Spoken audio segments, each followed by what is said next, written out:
Hello everyone, good morning. I am Vaishali. So आज की video में हम डिस्कस करेंगे रिगार्डिंग पीजी एडमिशन्स।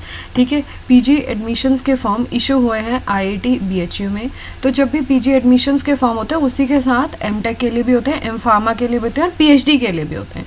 यहाँ पे मैं सारी इन्फॉर्मेशन दूंगी उन बच्चों के लिए जिन्होंने एमएससी करा हुआ है मैथमेटिक्स से, और वो पीएचडी का फॉर्म किस तरीके से फिल कर सकते हैं अगर उनके पास गेट का या सीएसआईआर नेट का वैलिड स्कोर नहीं है। उसके बाद भी आईआईटी बीएचयू के फॉर्म्स को कैसे भरा जा सकता है, ठीक है, उससे रिलेटेड भी इंफॉर्मेशन इसमें है।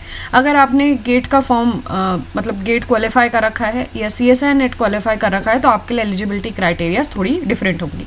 तो वो दोनों बच्चों के लिए जो विद गेट है और जो विदाउट गेट है, दोनों की पूरी इन्फॉर्मेशन आपको यहाँ पे मिलेगी। ठीक है, तो आपको क्या करना है, आप सबसे पहले गूगल को ओपन करेंगे, उसमें IIT BHU PhD admissions odd semester या 2024-2025 डालेंगे तो यही पेज आपको ओपन करके मिलेगा, जिसका लिंक मैं डिस्क्रिप्शन में डाल दूंगी pgadmissions.iitbhu.ac.in। क्लियर है। उसके बाद यहाँ पे आप देख सकते हो लिखा हुआ है कि IIT BHU invites application for the prospective candidate for the admission of M Tech, M pharma and PhD admissions for their odd semesters. इस पर्टिकुलर पेज को जब तुम स्क्रॉल डाउन करोगे तो तुम्हें सारी इन्फॉर्मेशन रिलेटेड जो भी उनके अनाउंसमेंट्स हैं, कब फॉर्म कमेंट्स हुए हैं, मतलब स्टार्ट हुए हैं और कब तक फॉर्म फिल करके भेजने हैं, वो सारी इन्फॉर्मेशन तुम्हें यहाँ पे मिलेगी। इसके बाद आपको एप्लीकेशन फॉर्म किस तरीके से भरना है, स्टेप बाय स्टेप सारी इन्फॉर्मेशन यहाँ पे दी गई है। ठीक है, फिर नीचे आओगे थोड़ा और तो रजिस्ट्रेशन कैसे करना है एडमिशन पोर्टल में, उसकी इन्फॉर्मेशन यहाँ पे है। स्टूडेंट्स पीएचडी के लिए फिल कर रहे हैं, एमटेक के लिए फिल कर रहे हैं या एम फार्मा के लिए फिल कर रहे हैं, उसके लिए अलग अलग इंस्ट्रक्शंस यहाँ पे दिए गए। फिर और नीचे आओगे तो तुम्हें यहाँ पे सारे इंस्ट्रक्शंस देंगे कि शॉर्ट लिस्टेड अगर कैंडिडेट है तो क्या चीज़ें आपको सबमिट करनी है। ठीक है, वो सारी इन्फॉर्मेशन इस पेज में आपको मिल जाएगी। अब हम क्या करेंगे, स्टार्टिंग ऑफ पेज में जाओगे तो यहाँ पे होम, ये होम पेज ही है। उसके बाद एप्लीकेशन प्रोसेसर, यहाँ पे आपको एप्लीकेशन प्रोसेसर मिल जाएगा, पीजी एडमिशन वाउचर। तो आप ये पीजी एडमिशन वाउचर की क्या करेंगे, पीडीएफ को डाउनलोड करेंगे। उस पीजी एडमिशन वाउचर में आपको पीएचडी से रिलेटेड, एमटेक से रिलेटेड, एम फार्मा से रिलेटेड सारी इन्फॉर्मेशन मिल जाएगी। ठीक है, इसके बाद नेक्स्ट आपको पीडीएफ मिलेगी इंपॉर्टेंट डेट्स की, उसकी इन्फॉर्मेशन मिलेगी। और जो पीजी एडमिशन वाउचर है उसी में आपके पास एलिजिबिलिटी क्राइटेरिया, स्टाइपेंड, सारी इन्फॉर्मेशन उस वाउचर में। क्लियर हो गया। तो मैंने ये दोनों पीडीएफ्स जो हैं डाउनलोड कर ली हैं। मैं आपको डायरेक्टली उस पीडीएफ पे ही जा रही हूँ, उसी पीडीएफ के थ्रू हम सारी चीज़ें डिस्कस कर लेंगे। तो अगर आप लोग एमटेक करना चाहते हो तो उसके लिए इन्फॉर्मेशन यहाँ पे है। अगर जो बच्चे एमटेक करना चाहते हैं तो उनके लिए जो स्टार्टिंग डेट है वो 18 मार्च से फॉर्म निकल गया, 5 अप्रैल तक आपके पास की फॉर्म की इन्फॉर्मेशन रहेगी। ठीक है, तो इंटरव्यूज़ कब होंगे और रिटन टेस्ट कब होगा वो सारा कुछ है।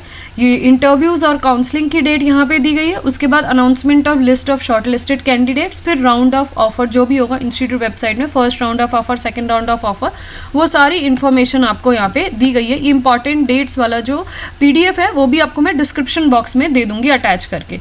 ठीक है, इसके बाद यहाँ पे important dates related to M pharma and PhD candidates के लिए।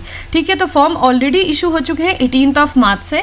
Online submission of application form कब तक चलेगा, 5 अप्रैल तक। Date for notification of shortlisted candidate 9 April में ये लोग शॉर्टलिस्टेड कैंडिडेट को बता देंगे। उसके बाद to be called for interview on the admission portal. ठीक है, जिनको डायरेक्टली इंटरव्यू के लिए जाना है वो शॉर्टलिस्टेड कैंडिडेट की इन्फॉर्मेशन यहाँ पे मिलेगी। उसके बाद डेट फॉर इंटरव्यू यहाँ पे हो गया। Announcement of list of candidate offered admission including waited listed candidate, उसकी इन्फॉर्मेशन यहाँ पे हो गई। Last date of online submission of admission fee, then last date of withdrawal, second day of withdrawal, then closing date of M pharma and PhD admissions. ये PDF भी मैं attach कर दूंगी। ये इन्फॉर्मेशन वाउचर की पीडीएफ है तो आपको सारी इन्फॉर्मेशन यहाँ पे मिल जाएगी। ठीक है, information voucher for the admission of the M Tech category. ठीक है, यहाँ पे मिल जाएगी एमटेक और पीएचडी से रिलेटेड सारी इन्फॉर्मेशन इस वाउचर में।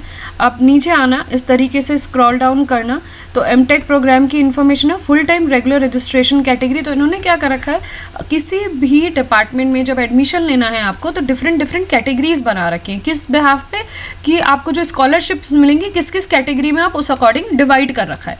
तो जैसे अगर मैं एमटेक और एम फार्मा प्रोग्राम्स के बारे में बात करूँ तो इनकी डिफरेंट कैटेगरीज हैं।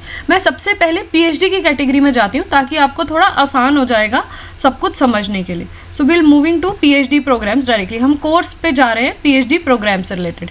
इसमें यहाँ पे कुछ कैटेगरीज बनी है, जैसे 2 पॉइंट है full time regular registration category, जो बच्चे रेगुलर रजिस्ट्रेशन करेंगे, जो फुल टाइम पीएचडी कर रहे हैं, उनके लिए यहाँ इन्फॉर्मेशन है, उनकी मिनिमम क्वालिफिकेशन इस तरीके से। फिर नेक्स्ट कैटेगरी, उसकी क्वालिफिकेशन है उस तरीके से, ठीक है, समझ में आया कैसा है। A candidate may apply for any of the 4 categories of registration subject to fulfilment of requirement, minimal qualification and the eligibility criteria. तो यहाँ पे इन्होंने 4 कैटेगरी बना रखी है, ठीक है। पहली कैटेगरी है आपकी यहाँ पे full time regular registration category, जिसमें applicant must have requisite qualification with minimal marks, CPI as mentioned below, ठीक है। A list of allied disciplines and the research area currently available for PhD programs is given in 2A and 2B table.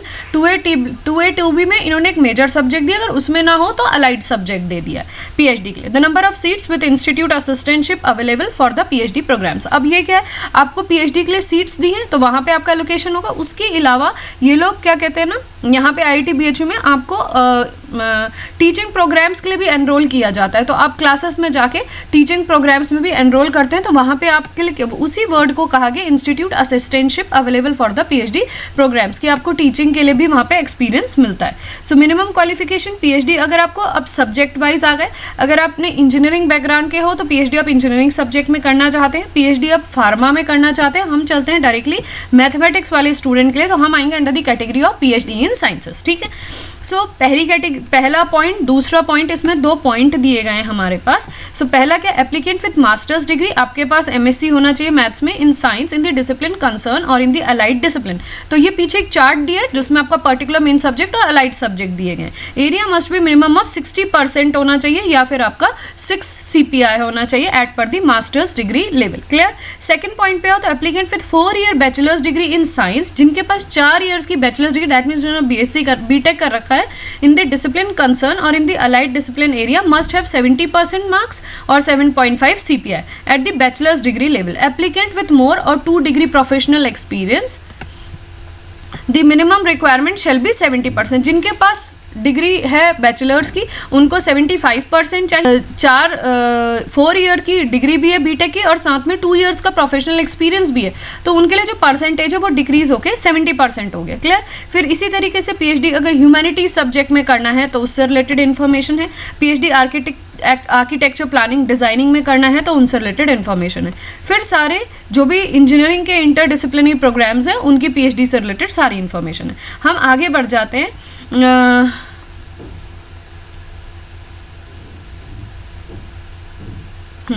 Admissions of the candidate having national level scholarship. तो अभी हमने regular programme के लिए देख लिया eligibility criteria क्या है।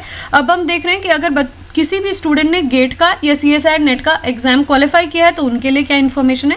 There is a provision for admission to PhD programme for candidate who fulfil the eligibility criteria for the respective programmes and also have qualified in any of the national JRF SRF conducted by CSIR और UGC। ठीक है, तो applicant must have requisite qualification with minimum marks and such candidate may be offered admission after an interview as and when they apply in the department school where they are eligible. They will recommended by DPCG to register. तो यहाँ पे क्या कहा है कि जो बच्चों ने SRF या JRF क्वालिफाई कर रखा है तो वो लोग क्या करेंगे, डायरेक्ट इंटरव्यू के लिए एप्लीकेबल है। क्लियर। तो यहाँ पे एक चीज़ हमें पता चली कि offered admission after an interview as when they apply in the department school where they are eligible.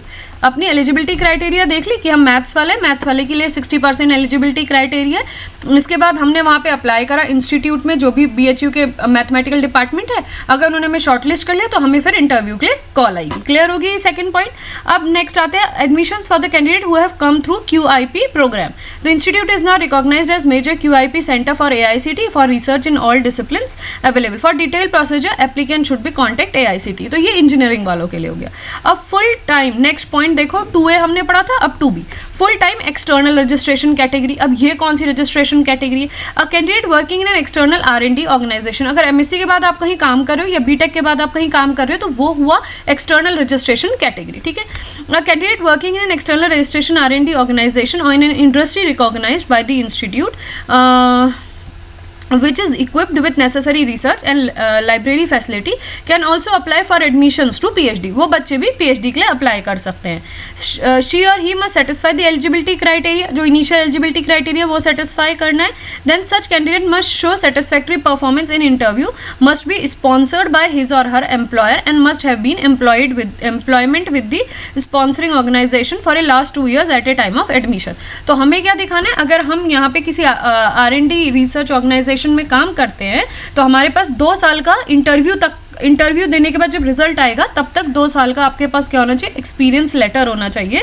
तो आप क्या करोगे, आपको जो स्पॉन्सरशिप है वो भी आपको यहाँ पे sponsorship must be sponsored by his or her employer and must have been employed with the sponsoring organisation for the last 2 years. तो आपके पास 2 साल का क्या होना चाहिए, एक्सपीरियंस सर्टिफिकेट होना चाहिए वहाँ पे. तब आप इंटरव्यू तो आप दे चुके हो, अगर क्वालिफाई करोगे तो आगे फिर यहाँ पे आप PhD के लिए रजिस्ट्रेशन कर सकते हो. तो ये इसकी दूसरी कैटेगरी हुई, एक्सटर्नल रजिस्ट्रेशन कैटेगरी. क्लियर हुई. अब नीचे और तीसरा, इनको पूरा डिटेल में एक बार पढ़ लेना अगर इंटरेस्टेड हो तो. Full time sponsored registration category, ये इसकी तीसरी कैटेगरी बनी है. A candidate who is sponsored by teaching institution और बाय, अभी कोई कॉलेज में पढ़ा रहा है, गवर्नमेंट कॉलेज में पढ़ा रहा है या R&D ऑर्गेनाइजेशंस में पढ़ा रहा है, तो उनसे रिलेटेड क्या है कि एलिजिबिलिटी क्राइटेरिया तो 2.8 वाला क्वालिफाई 2.A वाला क्वालिफाई करोगे, है ना. उसके अलावा जो यहाँ पे कंडीशंस दी हैं वो सेकंड पॉइंट पे क्वालिफाई करोगे. He she must have been in a service of sponsoring institution organisation for last 2 years at a time of admission. वही इंटरव्यू देने के बाद अगर आप क्वालिफाई हो जाते हो तो एडमिशन तक आपके पास 2 साल का एक्सपीरियंस सर्टिफिकेट वहाँ का होना चाहिए. ठीक है, तो ये इसकी दूसरी कैटेगरी हो गई. अब आते हैं नीचे फोर्थ कैटेगरी इसकी है 2D part time registration category. So institute offer, मतलब बहुत सारी कैटेगरीज हैं. अगर आप किसी भी कैटेगरी को फुलफिल कर रहे हो तो फॉर्म भरो और एग्जाम के लिए प्रिपरेशन करो. और अगर SRF JRF हो या आपके पास ये वाले सारे जो भी रजिस्ट्रेशन कैटेगरी इन्होंने दी है या फिर एक्सटर्नल रजिस्ट्रेशन कैटेगरी, आप कहीं पे वर्क कर रहे हो, 2 साल का एक्सपीरियंस है, तो भी आप इंटरव्यू के थ्रू लेकिन इंटरव्यू के लिए आपको बहुत अच्छी तैयारी करनी पड़ेगी. तो वो इंटरव्यू क्वालिफाई करके भी आप PhD के लिए रजिस्टर कर सकते हो. तो आप अपने अकॉर्डिंग कैटेगरीज को प्लीज़ डिटेल में एक बार चेक कर लीजिएगा. Institute offer part-time PhD programs for the permanent staff and faculty members of the institute as well as the research assistant JRF SRF working in an external funded research project. कुछ students ऐसे जो कहीं पे project निकला हुआ है already उन projects में काम कर रहे हैं, बट उनकी PhD वहाँ से स्टार्ट नहीं हो पाई, वो सिर्फ और सिर्फ PhD प्रोजेक्ट में ही एनरोल किए हुए हैं. ठीक है, और मे भी ऐसा हो कि उनका जो प्रोजेक्ट का टेन्योर हो वो ख़त्म होने वाला हो before the interview date of BHU. तो आप क्या कर सकते हो, IIT BHU के इंटरव्यू के लिए अप्लाई कर सकते हो. अगर आप शॉर्टलिस्ट हो जाते हो तो आप क्या करोगे, वहाँ पे अगर आप शॉर्टलिस्ट होते हो तो इंटरव्यू देना. अगर इंटरव्यू क्वालिफाई होगा तो अपने प्रोजेक्ट के कंप्लीशन से पहले आपको वहाँ पे एक एक्सपीरियंस सर्टिफिकेट बनाना पड़ेगा और तब आप फिर यहाँ पे रजिस्टर कर सकते हो. तो पार्ट टाइम रजिस्ट्रेशन कैटेगरी में आप लोग आ जाओगे. सो ये लिखा हुआ है the funded research product running in the institute provided they satisfy the eligibility criteria lay down for the product programme concern. Such a candidate should submit a no objection certificate from the head of the department or the coordinator of school or principal investigator as the case may be.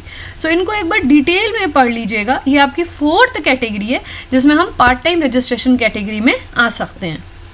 तो इसमें बहुत सारी categories actually इन्होंने offer करी है. इसी तरीके से जो बच्चे आयुर्वेदा डिपार्टमेंट के M-Pharma वाले उनसे रिलेटेड इन्फॉर्मेशन, बट मैं इस समय मेनली कंसर्न मैथमेटिक्स से रिलेटेड बता रही हूँ, तो मेरा कंसर्न से वहीं पे है. PhD admissions to PhD program के लिए क्या क्या चीज़ें हैं. Admission will be based on written test, interview और काउंसलिंग. ठीक है, counselling of candidate shortlisted by the department और the school concern. So based on admission आपका रिटन टेस्ट में भी हो सकता है, इंटरव्यू से भी हो सकता है और काउंसलिंग से भी हो सकता है, डिपेंडिंग अपॉन आप किस कैटेगरी के थ्रू यहाँ पे एडमिशन लेना चाह रहे हो. Next, the following category of applicant shall be exempt for appearing for the written test. अब जो भी बच्चे रिटन टेस्ट से एग्जेम्प्ट हुए हैं वो कौन कौन सी कैटेगरी के हैं, वो एक्सटर्नल रजिस्ट्रेशन कैटेगरी वाले हैं, स्पॉन्सर्ड रजिस्ट्रेशन कैटेगरी के हैं, पार्ट टाइम रजिस्ट्रेशन कैटेगरी के हैं, candidate having national level scholarship या रजिस्ट्रेशन ऑफ मॉर्थ ऑफिशियल्स या registration sponsored category through national academy of Ayurveda और outstanding candidate for premier institute. तो हमने ये सारे तो पढ़ लिए थे. है ना, ये सारी कैटेगरीज जो भी मैंने आपको बताई, तो इन सारी कैटेगरीज के बच्चों को तो डायरेक्टली इंटरव्यू के लिए अप्लाई करना है। अब जिन बच्चों के पास ये कैटेगरी का कुछ भी नहीं है, मतलब जो कहीं काम भी नहीं करते, कहीं पे R&D पे भी, R&D मतलब रिसर्च लेबोरेटरीज में भी काम नहीं कर रहे हैं, किसी प्रोजेक्ट में भी काम नहीं कर रहे हैं, CSIR या गेट क्वालिफाई भी नहीं है, तो वो बच्चे क्या करेंगे, वो रिटन टेस्ट के थ्रू जाएंगे। पहले रिटन टेस्ट देंगे, अगर एग्जाम क्वालिफाई हो तो इंटरव्यू देंगे, इंटरव्यू में क्वालिफाई होंगे तो PhD के लिए एनरोलमेंट मिलेगा। समझ में आया? तो ये सारी कैटेगरीज हो गई। अब एक कैटेगरी और इन्होंने बनाई है, वो है प्रीमियर इंस्टीट्यूशंस के स्टूडेंट्स। इसमें क्या भैया, जो बच्चों ने IIT से MSc मास्टर्स किया है, उनका CGPA या फिर परसेंटेज 80% है, CPI आपका 8% है, तो ऐसे बच्चों के लिए उन लोगों ने एक आउटस्टैंडिंग कैंडिडेट्स की कैटेगरी बनाई है, जिसमें लिखा है applicants who have qualifying degree from IITs with CPI of 8% और above will be admitted under the advertise seat of teaching assistantship. उनको डायरेक्टली टीचिंग असिस्टेंटशिप की कैटेगरी में वो लोग ले लेंगे, और वो भी क्योंकि उनको भी टीचिंग असिस्टेंट के थ्रू PhD में ही एनरोल किया जाएगा। Interview should be candidate, interview इनका क्या होगा, कंडक्ट होगा। उन कैंडिडेट्स का इंटरव्यू कंडक्ट कराया जाएगा for this type of candidates prior to the conduct of interview for the remaining candidates। अब क्या है यहाँ पे एक मिनट रुक जाओ, नेक्स्ट वाला भी पढ़ लेती हूँ। Any candidate who could not qualify the said interview through this channel is eligible to take a regular selection process of the written test interview since the candidate has been interviewed once he she will not appear again in the interview and the marks of the first interview will be consider for the preparing merit list. अब वो बच्चे जिन्होंने IIT से अपना MSc किया है और आपकी परसेंटेज अराउंड 80% या 80% से प्लस है, मतलब ज़्यादा है, या फिर आपका CPI 8.0 है, तो वो बच्चे डायरेक्टली इंटरव्यू के लिए क्या है, इंटरव्यू उनके लिए कंडक्ट करा जाएगा या एलिजिबल है कह सकते हो। अब इंटरव्यू में वो बच्चे अच्छे परफॉर्म नहीं कर पा रहे हैं, तो क्या होगा, फिर जो रेगुलर स्टूडेंट है जिन्हें रिटन टेस्ट देना है, फिर इंटरव्यू देना है, तो ये वाले जो IT वाले बच्चे हैं उनको दोबारा से रिटन, मतलब उनको फिर से रिटन टेस्ट के लिए अप्लाई करना होगा, लेकिन इंटरव्यू उनको नहीं देना होगा। जो पहले वाले इंटरव्यू के मार्क्स हैं वही यहाँ पे ऐड किए जाएंगे। समझ में आया? तो यहाँ पे ये चीज़ दी गई है कि जो भी ऐसे बच्चे हैं जो प्रीमियर इंस्टीट्यूट है, तो उनका जो इंटरव्यू का कंडक्शन होता है या इंटरव्यू जो कंडक्ट कराया जाता है, ये रिटन टेस्ट से पहले ही कराया जाता है, ताकि they will able to understand कि स्टूडेंट इंटरव्यू के चैनल के थ्रू जाएगा या फिर उसको पूरा रिटन टेस्ट, इंटरव्यू और इसके थ्रू जाना होगा। ओके, क्लियर है? तो ये दो पाथवेज हैं for the students who are coming from the premier institute but their percentage should be 80% plus. Fine, so ये एक और कैटेगरी हो गई। तो इतनी सारी कैटेगरीज, आई थिंक अगर आप इंटरेस्टेड हो PhD करने में IIT BHU से, तो I think you can able to qualify any one of the category and hence you will able to fill the form. Further, if qualifying marks are specified in written test or interview, are the 5% relaxation will be given to the SC/ST category. So SC/ST category के जो student हैं उनको 5% relaxation मिलेगा, किसमें, written test और interview के qualifying marks में. If the candidates avail such relaxation, he/she shall not be considered for the admission in general category. Upon approval of chairman, ये सब आप पढ़ लीजिएगा. आगे आ जाते हैं. I hope eligibility criteria clear होगा. Reservation for SC/ST OBC and EWS category की सारी डिटेल में इंफॉर्मेशन यहाँ पे दी गई है. रिजर्वेशन टू PC मतलब फिजिकली चैलेंज्ड स्टूडेंट्स के लिए दी गई है. Admission to foreign national students के लिए दी गई है. फिर qualification for MTech and requisite qualification for MTech and M-Pharma programmes के लिए दिया गया. तो यहाँ पे तो हम एलिजिबल हैं नहीं. हम आगे आते हैं. एक्चुअली बहुत जगह इन्होंने MSc केमिस्ट्री और MSc फिजिक्स मांगा है for MTech for different categories, लेकिन MSc मैथमेटिक्स मुझे कहीं नहीं दिखा. आप लोग फिर भी एक बार देख लेना, मे बी मैंने कुछ पॉइंट मिस आउट कर दिए हों. So you just go through and check them. ठीक है, तो मैंने फ़िलहाल आपको PhD से रिलेटेड इन्फॉर्मेशन दे दी है. मैथ्स के जो भी स्टूडेंट हैं कि आप नेट और गेट क्वालिफाई हो, then you can go through. And if you have not any GATE and NET qualified percentage or the if you have not qualified any of the exam, then also you can go through the other channel of passing the written test plus interview and then you can get the seat. ठीक है, इसके बाद यहाँ पे इन्होंने number of seats भी mention करी हैं. सो यहाँ पे आपको टोटल नंबर ऑफ सीट्स मिल जाएगी for assistantship available in the departments in the odd semester. So mathematics में अगर आते हैं तो मैथमेटिकल साइंस के लिए 13 सीट्स अवेलेबल है. ठीक है, अब आप आगे आ जाओ और इस फॉर्म को पूरा इस तरीके से रीड कर लेना ठीक है, तो ये इसका प्रॉस्पेक्टस यहाँ पे फिनिश हो गया। आपको इसकी डेट पता चल गई है, क्या क्या एलिजिबिलिटी क्राइटेरियाज हैं वो मैंने आपको बता दिए हैं। तो अगर आप इंटरेस्टेड हो तो इस फॉर्म को फिल कर सकते हो, और ये जितने भी इसका इन्फॉर्मेशन वाउचर और डेट से रिलेटेड PDF मैं सारी की सारी उसमें अटैच कर दूंगी डिस्क्रिप्शन बॉक्स में, आप आराम से पढ़ लीजिएगा। अगर इंटरेस्टेड हो तो सबसे पहले एलिजिबिलिटी क्राइटेरिया को रीड